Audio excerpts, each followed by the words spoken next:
Can you say hi? Alright guys, so welcome on back. Yeah, I'm filming it all on the same day, okay? Full transparency. Or at least some of it on the same day. Sorry, next couple of weeks is really busy, so I just gotta be smart. But thank you so much, guys. For today's video, we are tuning into 28 weeks later. Yeah. Oh wait, shoot. I didn't put the correct date on there. It was released in 2007. Ignore that. And yeah. Now, I know this one is kind of greatly agreed upon that it's the worst in the franchise. I would agree that maybe it's not my favorite, but I actually enjoyed the second one. Sorry, I enjoyed it. I enjoyed how bleak it was. I enjoyed the social commentary, the political commentary. It was different. Once again, I like how we're going the more realistic route, seeing kind of the steps that would go down politically if this were to actually happen. Seeing governments shift on people that they are there to protect. Also seeing how the US government is portrayed. But yeah, I was actually pleasantly surprised with this one, especially because I just had heard so much of how terrible the second one is. But it really wasn't that bad, in my opinion. Of course, I'm sure people feel very differently, but I don't know. I was okay with a lot of what we saw. So, 28 weeks later. Directed by Juan Carlos Fresnadillo, produced by DNA Films and Fox Atomic, distributed by 20th Century Fox. The budget for this one was $15 million, so a little bit higher. Okay. Box office brought in about $72.3 million, so not as much as the original, even though there was a higher budget. 6 months after the rage virus was inflicted on the population of Great Britain. Inflicted. You notice how they use it almost like it was a by choice thing? The US Army helps to secure a small area of London for the survivors to repopulate and start again, but not everything goes according to plan. Jeremy Renner plays Sergeant Doyle, Robert Carlyle plays Dawn, Rose Byrne plays Scarlett, Imogen Poots is Tammy, Macintosh Muggleton plays Andy. What a name. Macintosh Muggleton? That's some Harry Potter shit. Love it. Harold Perrineau is Flynn. Catherine McCormick plays Alice. And Idris Elba is General Stone. So there's kind of a lot of secondary characters in this. I really love just the characters of the nurse and the children, of course. I mean, they're the main aspect, but I think those are the best characters of this movie. They're the only ones that you really feel a sense of humanity for, plus the sergeant that helps them.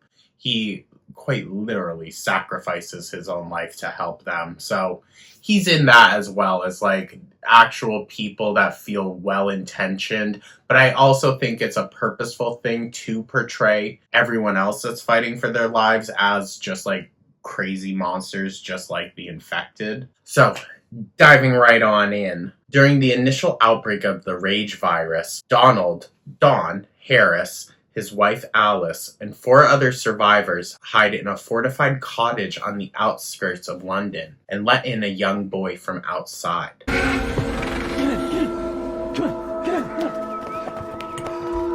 However, moments later, the infected who have followed the boy break in and kill the other survivors. Alice searches for the boy upstairs. Dawn urges her to leave the boy, but she refuses and is cornered by the infected as Dawn flees and leaves by boat. Help us! Fully, abandoning her. I mean, I guess when we later learned that, he had to go and meet his kids, I guess maybe that could make it a little more understanding. But, you find out that was his wife. That's their mother. And he just left her there to die.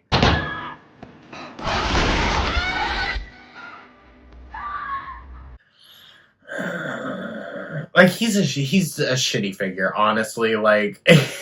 This movie is a little cathartic if you tend to blame your dad for a lot of issues.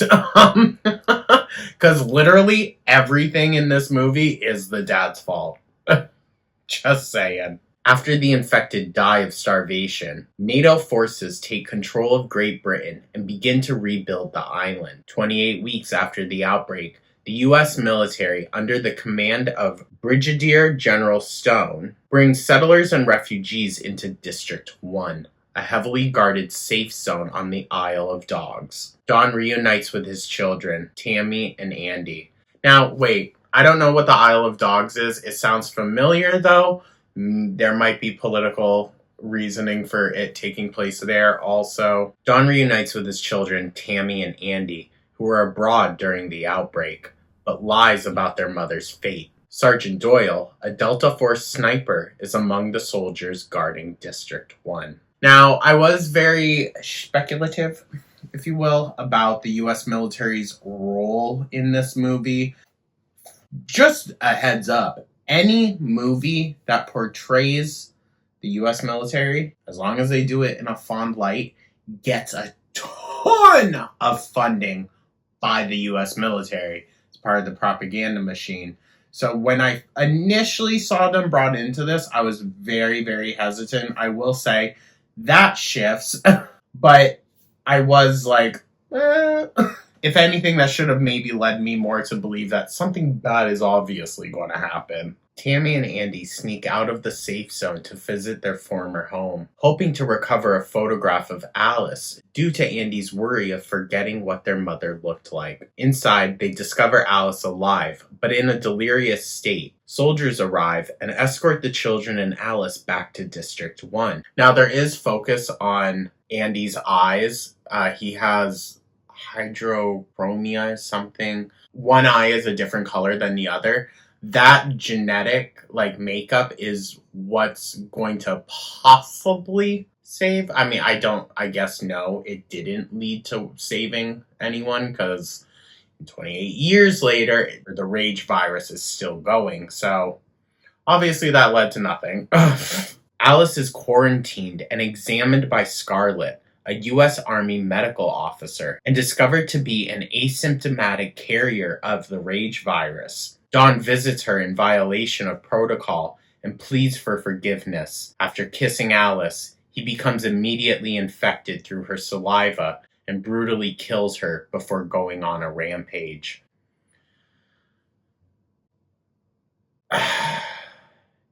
Dawn pissed me the off this whole goddamn movie. This whole freaking movie, he just pissed me off. Ugh. Scarlett rescues Tammy and Andy from an isolation room, believing they may possess Alice's genetic immunity to the virus, which could lead to a cure. Meanwhile, Dawn's infection triggers a rapid chain reaction of transmissions, killing both civilians and military personnel. Now, with how quickly this thing spreads is what really truly makes it terrifying. Plus, just I don't know, every time we encounter these creatures, it's always in the dark and flashlight instantly on them. Their red eyes, it's just so creepy. It very much is giving just kind of rabid, and that's a terrifying thought to think of. It's also not even that they're necessarily zombies, it's just that they're infected. They're not dead. They don't die then come back to life. They get bit or it gets transmitted to them, and then the change happens. It's scarier because it seems more biological, more possibly real, I guess. The whole scene of them down in the parking garage is terrifying. It also very much feels intentional on the government's part that they're quartering these people off and allowing it to happen and then killing them. And then at one point they just say, F it, kill everyone. There's no chance that we'll be able to contain this again, so just annihilate everyone. And I think that's also a very clear kind of conversation happening about the U.S. military and maybe just militaries in general, of kind of all or nothing mentality, unable to contain the chaos. Stone issues an order for indiscriminate execution of all individuals. Doyle refuses to comply and abandons his post to aid a small group of fleeing survivors. A sniper kills 2 of the group, but Doyle returns fire and kills him, leaving himself, Scarlett, Tammy, Andy, and another survivor, Sam. The group manages to escape District 1, just as the U.S. Air Force firebombs the entire zone,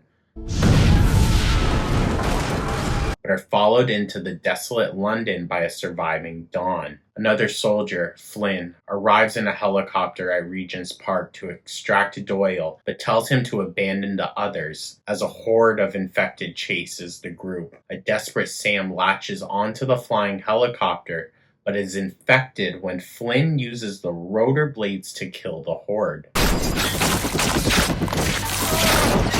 This one also is, I would argue, way bloodier, even though the first one I would say is more violent. This one's got a lot more gore to it. You see the chopper just chop. And I feel like a lot of the decisions made by the characters in this movie are, or could be looked at as like stupid or really dumb. I would agree they are stupid and dumb, but I think that's because it's always rooted in an inherently selfish nature, a nature to survive that we all have. But you see how different characters maneuver through that, and we see that typically the men are the ones that succumb to their own selfish desires, whereas the women, such as Alice's character, are the ones actually pushing for real change. Flynn instructs Doyle to meet him at Wembley Stadium alone, but Doyle keeps the remaining trio with him. They break into an abandoned Volvo V70 to escape nerve gas that has been released to kill the infected, but are unable to start the car. As soldiers with flamethrowers draw near, Doyle exits the car to successfully push start it, but is burned alive.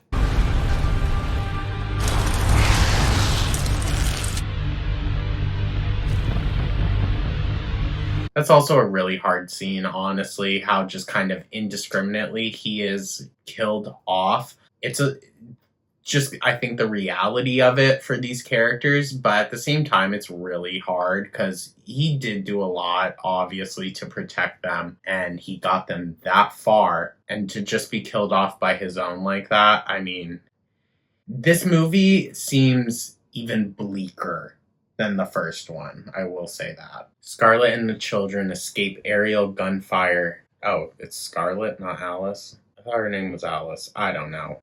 Scarlett and the children escape aerial gunfire in the London Underground, navigating the darkness with a night vision rifle scope. So, the descent, I hate this. I hate it. When they use that in a movie, terrifies the shit out of me. I hate the dark and just the thought of it, and I don't do it. They are ambushed by Dawn, who kills Scarlett and bites Andy. Tammy shoots Dawn dead as Andy becomes an asymptomatic carrier like Alice. Oh, Alice is the mom. It's going to be an ongoing joke how I just always butcher these characters' names.